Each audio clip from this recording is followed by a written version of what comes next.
और मार्केट्स जी शुक्रिया sir. Markets at day high, look at Nifty, it's now 17265 और एग्जैक्टली आप देखिए तो इस वक्त जो चीज़ें इस बाज़ार में वो थ्रस्ट जनरेट कर रही हैं। अभी कुछ देर पहले हमने रिलायंस की बात की थी और स्काईकेम के शुरुआत में जो ट्रेड्स गए थे वो थे chemical. Look at UPL now, गजब मूव देके डे हाई की ट्रैजेक्टरी में है। और मैं इस वक्त एक स्टॉक और छेड़ना चाहूँगा और वो है कोल इंडिया। मैं इंतज़ार कर रहा था कि Coal India tick by tick charts पे कैसे अपने 20 डीमा के ऊपर फ्लोट करना शुरू करे। और इस वक्त स्वाति आपकी राय क्या होगी कोल इंडिया पे? इट्स अबाउट 20 डीमा और एक स्ट्रॉन्ग मूव देता हुआ डे हाई की ट्रैजेक्टरी। मैंने थॉट्स ऑन कोल इंडिया? इन दिनों से हम लोग ने काफी एक स्ट्रॉन्ग पुल बैक रैली देखी है। 100 डीएमए टेस्ट किया है 207 के आसपास एंड वहां से हमें पुल बैक रैली नजर आ रही है। आज 50 डीएमए के ऊपर है, प्रोबेबली क्लोजिंग उसके ऊपर रखेगी। आई बिलीव कि 240 245 के लेवल्स हमें देखने मिल सकते हैं। तो जिनके पास पे लॉन्ग पोजीशन है वो डेफिनेटली होल्ड ऑन कर सकते हैं। 218 का इमीडिएट सपोर्ट लेवल है तो वो एक स्टॉप लॉस रखे अपने कोल इंडिया के लॉन्ग पोजीशन होल्ड कर सकते हैं। ओके, कोल इंडिया आपकी स्क्रीन पे 223.55 बात करते करते हो चुका है। खैर अब चलिए, अब वक्त हो गया है आज के एफएनओ सुपरस्टार का और ये आएगा मानस जी के सौजन्य से। मानस बताइए इस वक्त का आप एफएनओ सुपरस्टार क्या पिक कर रहे हैं? देखिए, इस टाइम के लिए वोल्टास पे मेरी नजर है। यहाँ पर दो तीन रीजन है। एक तो बॉटम बन गया है 880 के आसपास, स्टॉक ने हाई टॉप साइड बटन को कंफर्मेशन दिया, इनवर्स ट्रेडिशनल पैटर्न का ब्रेकआउट देखने को मिला, वीकली चार्ट पे एक हैमर पैटर्न बना है और आज डेली चार्ट पे 20 डे मूविंग एवरेज बीच हो गया है। कुल मिला के ऐसा लग रहा है कि बॉटम फॉर्मेशन हो गया है और अब स्टॉक तैयार है अपने 50 डे मूविंग एवरेज को टेस्ट करने के लिए, जो कि 960 रुपए के आसपास है। तो वोल्टास पे करंट लेवल पे खरीदारी करेंगे। 924 रुपए के भाव चल रहे हैं।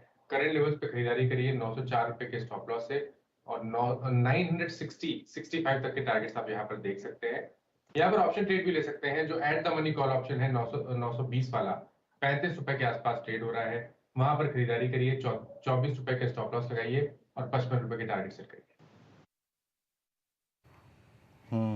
वोल्टास की 920 की कॉल ऑप्शंस और आप ये भी ले सकते हैं। वोल्टास ने देखिए ये बहुत ही पिटा हुआ स्टॉक है बट सडनली अगर आप देखें जब when you are in festival season white good segment deliver करते हैं। हेवल्स और वोल्टास की प्राइस परफॉर्मेंस में काफ़ी अंतर है but still with in the lower trajectory, lower zone पे भी वोल्टास जो है अपने 16 सितंबर के बाद की लेकर अब तक की जो प्राइस रेंज थी उसको बाइसेक्ट करके डे हाई की ट्रेजेक्ट्री में आके ट्रेड कर रहा है। प्रकाश सर, इस वक्त आपसे एक स्टॉक पे आउटलुक चाहूँगा जो कि डे हाई पे फ्लोट कर रहा है। Let's bring ABB capital goods space में से आज अच्छा मूव देखे और इस वक्त करीब करीब 3098 पे डे हाई पर है। लेकिन मैं जिक्र इस वक्त इसलिए कर रहा हूँ क्योंकि अभी बिल्कुल भी नहीं चला है। स्क्रीन पर भाव है 3096, प्रकाश सर 97, जस्ट अब अपने पिछले 5 दिन की रेंज को बाइसेक्ट करता हुआ। सर आपकी राय इस स्टॉक पे? की बात करें जो कि 3100 पे चल रहा है, वही है ये चार्ट। हाँ। अच्छा लगता है मुझे। 3000 के सपोर्ट जोन बहुत अच्छा है, साइकोलॉजिकल सपोर्ट है।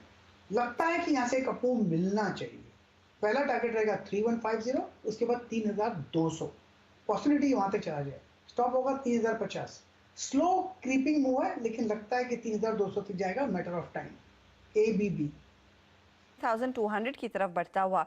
गावा साहब, एक बार डेल्टा कॉप देखा क्या आपने? 213 के लेवल्स आ चुके हैं और यहाँ पर बहुत ही तगड़ा मूव देखने को मिला है। हमें को ग्राउंड रियलिटी नहीं पता कि किस तरह का डिमांड देखने को मिल रहा है इनके कैसीनोज में, लेकिन स्टॉक में तेजी है 6% ऊपर और ओपन इंटरेस्ट एडिशन लगभग 9-10% तक का। बहुत तगड़े वॉल्यूम्स पर दरअसल ये तेजी आज हुई है।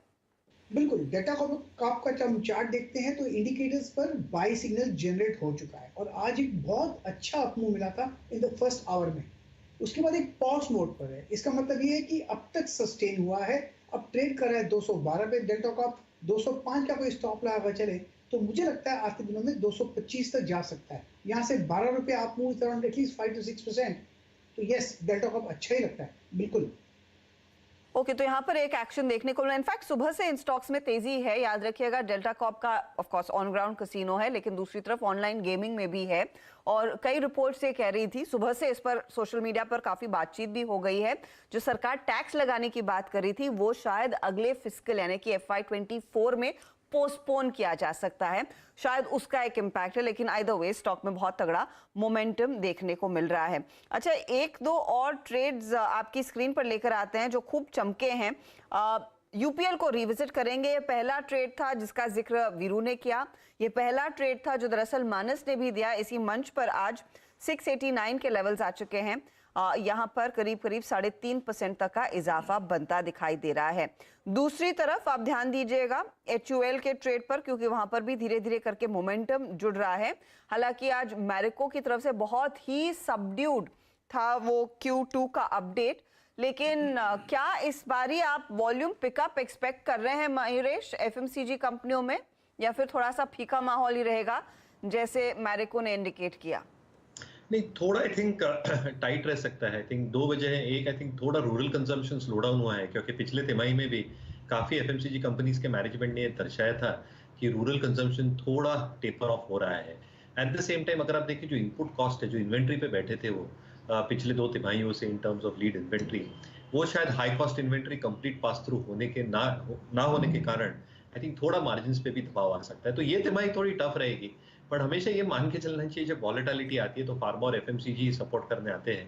थर्ड क्वार्टर ऑनवर्ड्स आप देखिए जो करेक्शन आया है पाम ऑयल प्राइसेस में, as an example fatty oil prices में, prices are coming down in terms of input cost, और इसलिए आई थिंक जो नई इन्वेंट्री बनेगी तीसरे तिमाही से आई थिंक इबिटा मार्जिन पे बहुत अच्छा और पॉजिटिव प्रभाव लाएगी, क्योंकि जितने इन्होंने प्राइस इंक्रीजेस लिए हैं क्लॉबैक्स थोड़े डिफिकल्ट होते हैं वही प्रोपोर्शन में एज इनपुट कॉस्ट फॉल। तो मुझे लगता है आई थिंक जो वॉल्यूम लेड ग्रोथ है I think third quarter end से वापस आने लग जाएगी।